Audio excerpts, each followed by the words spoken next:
सीखने का बेहतरीन तरीका सीखें। यदि आप बहुत ही आसान तरीके से, इजी तरीके से इंग्लिश सीखना चाहते हैं तो ये वीडियो आपके लिए बहुत ही हेल्पफुल होने वाला है। मैं आपको एक स्टोरी के जरिए बहुत ही बेहतरीन तरीके से इंग्लिश सिखाने वाली हूँ। तो चलिए बिना किसी देरी के आज का ये वीडियो स्टार्ट करते हैं। सबसे पहले हम स्टोरी को रीड करेंगे, इसके बाद इसकी हिंदी मीनिंग के साथ समझेंगे। Once a lady wanted to but. अब देखिए यहाँ पे स्टोरी में बट दिया है, लेकिन यहाँ पे बट वर्ड नहीं आएगा, यहाँ पे बाई आएगा। ठीक है, BUY हो जाएगा बाई, ये करेक्ट वर्ड बैठेगा। जो लिखते हैं, जो राइटर होते हैं, उनको लिखने में कभी कभी मिस्टेक हो जाता है, तो यहाँ पे करेक्ट वर्ड आएगा बाई। ठीक है, आपको बाई कर लेना है। और talking parrot for herself, so she went to a pet shop owner. ठीक है, इसको हम बोलेंगे owner, and told him about her requirement. The shop owner said, yes madam, I have a talking parrot. Then he showed her a parrot. चलिए अब इसकी Hindi meaning को समझते हैं। तो देखिए, जो बिगनर्स लोग हैं वो उनको लंबे सेंटेंस समझ में नहीं आता है, लंबे सेंटेंस की हिंदी मीनिंग को नहीं निकाल पाते हैं। मैं आपको आसान तरीका बताती हूँ। सबसे पहले देखिए यहाँ पे क्या है, वंस मतलब कि एक बार, अ लेडी एक महिला, लेडी का मतलब होता है महिला, वांटेड, वांट का मतलब होता है चाहना, उसी का सेकेंड फॉर्म है वांटेड, यानी कि चाहती थी। अब आगे बताएगा कि वो जो महिला है वह क्या चाहती थी, इसीलिए सेंटेंस थोड़ा लंबा हो जाता है। तो देखिए यहाँ पे बाई कर लेना आपको, बट के जगह पे वो खरीदना चाहती थी, टू बाई यानी कि खरीदना। अब आगे देगा कि क्या खरीदना चाहती थी, और टॉकिंग पैरेट यानी कि एक बात करने वाला तोता खरीदना चाहती थी। अब आगे दे रहा है कि किसके लिए, फॉर हरसेल्फ यानी कि खुद के लिए। ठीक है, इसका मतलब है खुद के लिए। अगर यहाँ पे लेडीज के जगह पे कोई जेंट्स रहता, कोई मेल रहता, तो यहाँ पे हो जाता हिमसेल्फ, उसका मतलब भी होता खुद के लिए। हिमसेल्फ, देमसेल्फ, हरसेल्फ, इन सभी का मतलब क्या है, खुद, यानी कि खुद के लिए। और ये जो है हिमसेल्फ, हरसेल्फ, ये सब्जेक्ट के अनुसार लगता है। यहाँ पे सब्जेक्ट क्या है, अ लेडी है, इसलिए यहाँ पे हर सेल्फ आया है। अगर यहाँ पे कोई मेल रहता तो हो जाता हिम सेल्फ, अगर एक से ज़्यादा लोग रहते तो ये हो जाता है यहाँ पे देम सेल्फ। ठीक है, तो एक महिला, इस तरह से आप लंबे सेंटेंस को छोटे छोटे भागों में तोड़कर जब पढ़ेंगे तो आसानी से आप इसकी हिंदी मीनिंग को निकाल लेंगे। तो यहाँ तक आप समझ गए कि वंस एक बार, अ लेडी एक महिला, वांटेड चाहती थी, टू बाई खरीदना, बाई करना, यहाँ पे क्या खरीदना, अ पैरेट और टॉकिंग पैरेट यानी कि एक बात करने वाला तोता, फॉर हर सेल्फ खुद के लिए। ठीक है, अब देखिए आगे वाला सेंटेंस देखते हैं। आगे क्या है, सो का मतलब होता है इसलिए। अब देखिए एक चीज जो इम्पोर्टेंट है किसी भी इंग्लिश को समझने के लिए, वो है वर्ड्स। वर्ड्स के मतलब आपको पता होना चाहिए, तभी आप इसके मतलब को निकाल पाएंगे। तो जब आप डेली वीडियोज को देखेंगे, स्टोरी वीडियोज को, तो जो वर्ड्स है, कई वर्ड्स ऐसे होते हैं जो कि एक ही, जो हर जो ये होता है स्टोरी, तो एक ही वर्ड बार बार आता है। तो होता क्या है कि जब आप डेली वीडियोज को देखेंगे, जब आप एक ही वर्ड को बार बार देखेंगे तो वो अपने आप लर्न हो जाएगा। इसीलिए आपको डेली वीडियोज देखना है, वीडियो को मिस नहीं करना है, आप डेफिनेटली इंग्लिश सीख जाओगे। इसलिए यानी कि सो का मतलब है इसलिए, शी वेंट वह गई। ठीक है, गो का मतलब होता है जाना, उसी का सेकेंड फॉर्म है वेंट यानी कि गई। कहाँ गई, अब आगे बताएगा, टू अ पेट शॉप, यानी पेट शॉप ऑनर का मतलब है कि जो पालतू जानवर की जो दुकान होती है उसके मालिक के पास गए। ठीक है, एक पालतू जानवर की दुकान के मालिक के पास। ठीक है, इसको थोड़ा समझते हैं। शी वेंट यानी कि वह गई, टू अ पेट यानी कि एक पालतू जानवर के शॉप पे। ठीक है, जहाँ पे पालतू जानवर बिकते हैं तो उसको हम बोलते हैं पेट शॉप, और ऑनर का मतलब है मालिक। ठीक है, तो पेट शॉप यानी कि पालतू जानवर की दुकान के मालिक के पास गई, क्योंकि वो एक बात करने वाला तोता खरीदना चाहती थी। ठीक है, एंड और टोल्ड हिम और उसे बताए। यहाँ पे हिम किसके लिए आया है, हिम आया है शॉप ऑनर के लिए, यानी कि दुकानदार के लिए, जो कि पालतू जानवर बेच रहा है, उसके लिए हिम आया है कि यानी कि उसे बताए। टेल मतलब होता है बताना, उसी का सेकंड फॉर्म है टोल्ड, मतलब कि बताए। यहाँ तक आप समझ रहे हैं। चलिए आगे देखते हैं, वो क्या बताए इसके बारे में आगे इन्फॉर्मेशन देगा। About her requirement. ठीक है, अबाउट मतलब होता है के बारे में, और हर यानी कि अपनी, वो लेडीज के लिए हर आया है। और रिक्वायरमेंट का मतलब होता है ज़रूरत, ठीक है, अपनी ज़रूरत के बारे में बताइए। द शॉप ऑनर सेड, ठीक है, दुकानदार मालिक ने कहा। से का मतलब होता है कहना, उसी का सेकेंड फॉर्म है सेड, मतलब कि कहा। क्या कहा? यस मैडम, यानी कि हाँ मैडम। आई हैव, यानी कि मेरे पास है, ठीक है, आई हैव का मतलब है मेरे पास है। और टॉकिंग पैरट, यानी कि एक बात करने वाला तोता। देन, यानी कि फिर, देन का मतलब होता है फिर। ही शोड, शो का मतलब होता है दिखाना, उसी का सेकेंड फॉर्म है शोड, यानी कि वह दिखाया, ठीक है। दुकानदार ने दिखाया, क्या दिखाया? हर, यानी कि उसे दिखाया। और पैरट, यानी कि उससे एक तोता दिखाया। और पैरट का मतलब है एक तोता। अब देखिए स्टोरी में जो ज़्यादातर वर्ड आपको दिखेगा, जो वर्ब दिखेगा, वो वर्ब के सेकेंड फॉर्म आपको दिखेगा ज़्यादातर। देखिए यहाँ पे वर्ब का सेकेंड फॉर्म है, सीड भी है जो वर्ब का सेकेंड फॉर्म है। इसके अलावा यहाँ पे देखिए इसमें दो ही है वर्ड, जो कि वर्ब है और वर्ब के सेकेंड फॉर्म का। तो स्टोरी में ज़्यादातर वर्ब के सेकेंड फॉर्म का यूज होता है। तो वर्ब का फॉर्म आपको लर्न होना बहुत ही जरूरी है। वर्ब के first form, second form, third form क्या होते हैं। यदि आपको नहीं पता है तो मैं इस पर ऑलरेडी वीडियो बना चुकी हूँ, वो भी मैं आपको टिप और ट्रिक्स के साथ बताई हूँ कि आप किस तरह से वर्ब के सारे फॉर्म्स को ट्रिक के साथ लर्न कर सकते हैं। यहाँ पे आई बटन पे क्लिक करके आप इस वीडियो को देख सकते हैं। देख लेते हैं तो आपके जो वर्ब से रिलेटेड प्रॉब्लम है वो हमेशा के लिए सॉल्व हो जाएगा और इंग्लिश को बहुत ही बेहतर तरीके से आप समझने लगेंगे, ठीक है। चलिए अब आगे देखते हैं कि दुकानदार ने उसे एक तोता दिखाया। अब देखिए सबसे पहले इसको रीड कर लेंगे। दी ऑनर, अब देखिए यहाँ पे मैंने दी ऑनर क्यों बोला, क्योंकि ऑनर में ओ का साउंड आ रहा है। जब THE से पहले, ये एक आर्टिकल है, इससे पहले यानी कि इसके बाद जो वर्ड आ रहा है उस वर्ड में अगर शुरू में कोई स्वर साउंड आ रहा है, वावल साउंड आ रहा है, तो हम इसको दी पढ़ेंगे। अगर यहाँ पे कॉन्सोनेंट साउंड आएगा तो हम इसको द पढ़ेंगे।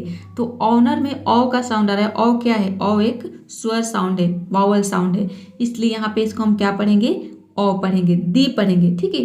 दी honour further said, if you pull the spring on the left leg, he will, ये देखिए यहाँ पे हिल है, he will को शॉर्ट फॉर्म में लिखा है he'll say hi how are you, and if you pull the spring on the right leg, he'll say I am fine thank you. At this the lady asked, what if I pull both the springs? ये दुकानदार ने उस ladies को बात करने वाला तोता दिखाया। अब आगे दुकानदार बता रहा है, तो ऑनर फर्दर सेड, फर्दर का मतलब होता है आगे, ठीक है। ऑनर यानी कि मालिक ने कहा, ठीक है, आगे कहा। इफ यू पुल, पुल का मतलब होता है खींचना, ठीक है। इफ यू पुल का मतलब है इफ यानी कि अगर, यू यानी कि आप, पुल मतलब कि खींचते हो। ये हो गया आपका प्रेजेंट इंडेफिनिट का सेंटेंस हो गया कि अगर आप खींचते हो the spring on the left leg. Spring का मतलब होता है रस्सी, ऑन द लेफ्ट यानी कि बाएं पैर के, ठीक है। लेफ्ट मतलब बाएं और लेग का मतलब होता है पैर, यानी कि बाएं पैर के रस्सी आप खींचते हो। बाएं पैर की डोरी बोलिए या फिर रस्सी बोलिए। उसने कहा, दुकानदार ने, कि अगर आप बाएं पैर की रस्सी खींचते हो, हील से, यानी कि वह कहेगा। ही किसके लिए आया है? ही आया है पैरट के लिए, तोता के लिए, कि तोता कहेगा। ये जो सेंटेंस है ये हो गया आपके फ्यूचर इंडेफिनिट का सेंटेंस, ही विल से, यानी कि वह कहेगा। क्या कहेगा? हाय हाउ आर यू, यानी कि हाय आप कैसे हो, ठीक है, तोता बोलेगा। एंड इफ यू पुल, अगर आप खींचोगे, एंड इफ यू पुल यानी कि अगर आप खींचोगे the spring on the right leg, यानी कि रस्सी ऑन द राइट लेग का मतलब कि दाएं पैर का, ठीक है। राइट लेग का मतलब होता है दाएं पैर और लेफ्ट लेग का मतलब होता है बाएं पैर, ठीक है। तो उसने कहा कि अगर आप दाएं पैर की रस्सी खींचोगे, डोरी खींचोगे, तो वो कहेगा, आप देखिए आगे बताएगा कि वो क्या कहेगा। हिल से, यानी कि वह कहेगा। कौन कहेगा? तोता कहेगा, I am fine thank you, यानी कि मैं ठीक हूँ धन्यवाद। एट दिस, इसी पर, द लेडी, यानी कि एट दिस का मतलब है इसी पर, लेडी मतलब कि महिला, ठीक है। आस्क्ड यानी कि पूछी, महिला ने पूछी, क्या पूछी? What if I pull both the springs, यानी कि व्हाट इफ का मतलब है कि अगर ऐसा होता, ठीक है।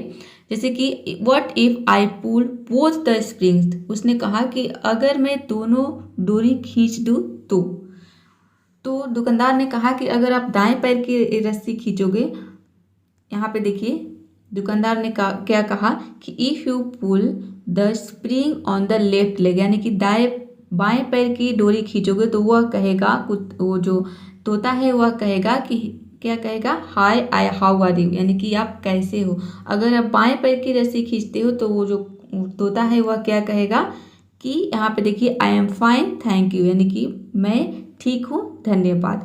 तो महिला ने पूछा कि बाएं पैर की रस्सी खींचेंगे तो वो पूछेगा हाउ आर यू, और बाएं पैर की रस्सी खींचेंगे तो वह बोलेगा थैंक यू, ठीक है, I am fine thank you. तो उसने कहा कि अगर हम दोनों रस्सी खींच दे तो तोता क्या कहेगा, ठीक है। चलिए अभी आगे देखते हैं कि वो महिला ने कहा। आप देखिए यहाँ पे एक स्ट्रक्चर बहुत ही बेहतरीन है, व्हाट इफ, ठीक है। व्हाट इफ का यूज थोड़ा सा हम इसके बारे में समझ लेते हैं कि इसका हम यूज कब करते हैं। इसका यूज हम डेली लाइफ में हमेशा करते हैं, इस तरह के सेंटेंस बोलते हैं। देखिए सबसे पहले इसको थोड़ा समझ लेते हैं। तो देखिए कहानी में जो सेंटेंस है वो क्या है, what if I pull both springs. इसको हम 3 तरीके से इसका मतलब निकाल सकते हैं कि मैं दोनों रस्सी खींच दूँ तो, या फिर अगर मैं दोनों रस्सी खींच दूँ तो, या फिर क्या होगा अगर मैं दोनों रस्सी खींच दूँ तो, ठीक है।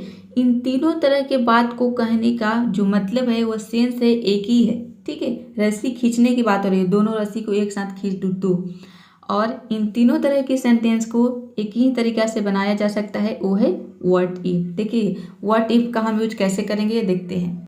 इसमें जो स्ट्रक्चर होता है वो आएगा, सबसे पहले व्हाट इफ आता है, उसके बाद सब्जेक्ट आएगा, जैसा कि यहाँ पे देखिए व्हाट इफ दिया है, उसके बाद आई सब्जेक्ट हो गया, और इसके बाद आएगा वर्ब के फर्स्ट फॉर्म, जैसे कि पुल हो गया आपका वर्ब का फर्स्ट फॉर्म, ठीक है। और जो वर्ब है ये सब्जेक्ट के अनुसार इसमें एस या फिर येस लगेगा, यानी कि जो सेंटेंस होगा वह प्रेजेंट इंडेफिनिट में होगा। तो प्रेजेंट इंडेफिनिट में अकॉर्डिंग टू सब्जेक्ट हम जो वर्ब है उसमें एस या फिर येस लगाते हैं। तो यहाँ पे सब्जेक्ट आई है और आई के साथ एस या फिर येस नहीं लगता है। सब्जेक्ट क्या होना चाहिए, ही शी इट नेम होना चाहिए, तब जाके हम वर्ब में एस या फिर येस लगाते हैं, ठीक है। तो देख सकते हैं कि यहाँ पे इसके बाद यहाँ ये जो हो गया ऑब्जेक्ट आ जाएगा, ठीक है। अगर ऑब्जेक्ट है तो लिखेंगे, नहीं है तो नहीं लिखेंगे, तो ये इतना हो गया आपका ऑब्जेक्ट। इस तरह से इसमें स्ट्रक्चर होता है। जैसे कि इस तरह से सेंटेंस बनता है कि अगर उसने ना कह दिया तो सबसे पहले क्या आ गया, व्हाट इफ शी हो जाएगा या फिर ही हो जाएगा। लड़की की बात हो रही है तो शी, और लड़का की बात हो रही है तो ही हो जाएगा, और इसमें एस या फिर येस लगेगा क्योंकि सब्जेक्ट शी या फिर ही की बात हो रही है, तो सेज हो जाएगा, ठीक है। कहना के लिए से हो जाएगा और इसमें एस लग जाएगा सेज, और ना के लिए हो जाएगा नो, ठीक है। कि अगर उसने ना कह दिया तो, या फिर उसने ना कह दिया तो, या फिर क्या होगा उसने ना कह दिया तो, तीनों तरीके से इस तरह से सेंटेंस बनेगा। तो आई होप व्हाट इफ का मतलब आप समझ गए होंगे। हाँ तो देखिए इसमें और 2 लाइन बचा है कि महिला ने पूछा कि अगर मैं दोनों रस्सी खींच दूँ तो देखिए देन, यानी कि सबसे पहले इसको रीड कर लेते हैं। Then I would fall from this perch you stupid lady answered the parrot, ठीक है। देन मतलब कि फिर I would fall from this perch, ठीक है, तो मैं इस जगह से गिर जाऊंगा। यहाँ पे पर्च का मतलब है दिस पर्च, यानी कि इस जगह से, फ्रॉम दिस पर्च इस जगह से, आई वुड फॉल यानी कि मैं गिर जाऊंगा। अब यहाँ पे देखिए मैं गिर जाऊंगा, गागेगी आ रहा है, तो आप सोचेंगे कि गागेगी के लिए यहाँ पे विल का यूज क्यों नहीं हुआ है, क्योंकि हम जब भी फ्यूचर में सेंटेंस बनाते हैं, फ्यूचर की बात करते हैं तो हम विल का प्रयोग करते हैं, लेकिन यहाँ पे क्या आया है, वुड आया है। वुड क्यों आया है, क्योंकि देखिए ये जो बात है, जो स्टोरी में हम बात कर रहे हैं, ये जो बात है बीत चुकी है, ठीक है, हम बीती हुई बात कर रहे हैं। तो हम जब भी पास्ट की बात करते हैं, बीती हुई बात करते हैं, तो हम पास्ट टेंस का यूज करते हैं, और विल का पास्ट होता है वुड, ठीक है, इसलिए यहाँ पे वुड का यूज हुआ है। किसी भी आप बीती हुई बात, अपने बारे में भी यदि आप बात बता रहे हो जो कि बीत चुका है, तो आप केवल पास्ट टेंस का ही यूज करेंगे, ठीक है। पास्ट यानी कि यहाँ पे विल का पास्ट वुड हो जाएगा, ठीक है, वुड। तो कहने का जो ये हिंदी में इसका जो मतलब होगा वह सेम होगा, आपको फ्यूचर जैसा लगेगा, लेकिन ये जो बात है बीत चुकी है, ठीक है। हम आने वाले भविष्य के बारे में बात नहीं कर रहे हैं, यानी कि आने वाले भविष्य में मैं इस जगह से गिर जाऊंगा, ऐसा नहीं हो रहा है। यहाँ पे वो गिर गया है ऑलरेडी। ये जो कहानी है ये मतलब कि ये जो घटना है ये हो चुका है, बीती हुई बात यहाँ पे बताया जा रहा है, इसलिए यहाँ पे पास्ट टेंस का यूज हुआ है, यानी कि वुड विल का पास्ट वुड आया है। आई होप आप समझ गए होंगे। तो यहाँ पे जो आई है ये तोता के लिए आया है। तोता कह रहा है देन, यानी कि फिर आई वुड फॉल, यानी कि मैं गिर जाऊंगा। फॉल का मतलब होता है गिरना। कहाँ से? फ्रॉम दिस पर्स, यानी कि इस जगह से। ठीक है। यू स्टूपिड लेडी, यानी कि तुम मूर्ख महिला हो। किसने कहा? तोता ने कहा कि तुम मूर्ख महिला हो। स्टूपिड का मतलब होता है मूर्ख। ठीक है। आंसर्ड द पैरट, यानी कि तोता ने कहा या फिर तोता ने उत्तर दिया। ठीक है। आंसर का मतलब होता है उत्तर देना। यहाँ पे है आंसर्ड, यानी कि सेकेंड फॉर्म है, मतलब कि उत्तर दिया। क्या कहा? कि तुम स्टूपिड महिला हो, यानी कि तुम क्या हो? मूर्ख महिला हो। स्टूपिड का मतलब होता है मूर्ख, क्योंकि उसके दो पैर है। अगर ये दोनों पैर उसके खींच देगी, उसने कहा कि दोनों रस्सी अगर हम खींच देंगे तो जब उसके तोता के दो ही पैर है और दोनों रस्सी खींच देगी तो ये तो जाहिर सी बात है कि तोता गिर जाएगा। इसीलिए तोता जो कर रहा है कि यू आर स्टूपिड लेडी, यानी कि तुम मूर्ख महिला हो। ठीक है। तो आई होप ये स्टोरी आप समझ गए होंगे। और बहुत सारे स्टूडेंट बोलते हैं कि हमें इसकी पीडीएफ चाहिए, तो देखिए मैं आपको पीडीएफ ना देकर इस बुक को ही बता देती हूँ। आपके मोबाइल में है और वो भी बिल्कुल फ्री में है। ठीक है। चलिए देखते हैं। तो देखिए इसके लिए आपको जाना है प्ले स्टोर में। प्ले स्टोर में आपको सर्च करना है शॉर्ट स्टोरीज इन इंग्लिश। जब आप सर्च करेंगे थोड़ा सा आपको स्क्रॉल करना है, ऊपर जाना है और यहाँ पे देखिए ये बुक दिख जाएगा, जिस बुक से मैं अभी स्टोरी पढ़ा रही हूँ। यहाँ पे इस बुक को आपको क्लिक करना है। क्लिक करेंगे तो यहाँ पे इंस्टॉल का ऑप्शन आएगा। मैं इस बुक को इंस्टॉल कर चुकी हूँ क्योंकि इसी बुक से पढ़ा रही हूँ, तो यहाँ पे ओपन का ऑप्शन आ रहा है। जब आप भी इस बुक को इंस्टॉल कर लेंगे तो आप में भी ओपन का ऑप्शन आने लगेगा। सिंपली आपको इस बुक को ओपन कर लेना है। ओपन करने के बाद यहाँ पे आपको इस तरह से कुछ इंटरफेस दिखेगा। यहाँ पे देखिए आपको सभी तरह की स्टोरी मिल जाएगा। कॉमिकल से रिलेटेड, करेज यानी कि साहस, डिलीजेंस, फ्रेंडशिप मतलब कि मित्रता, मित्रता से रिलेटेड, जनरल, मिस्चिफ, मॉरल, सभी प्रकार की स्टोरी आपको यहाँ पे मिल जाएगी। अभी जो मैं स्टोरी पढ़ा रही हूँ वो कॉमिकल से पढ़ा रही हूँ। कॉमिकल पे आपको क्लिक करना है।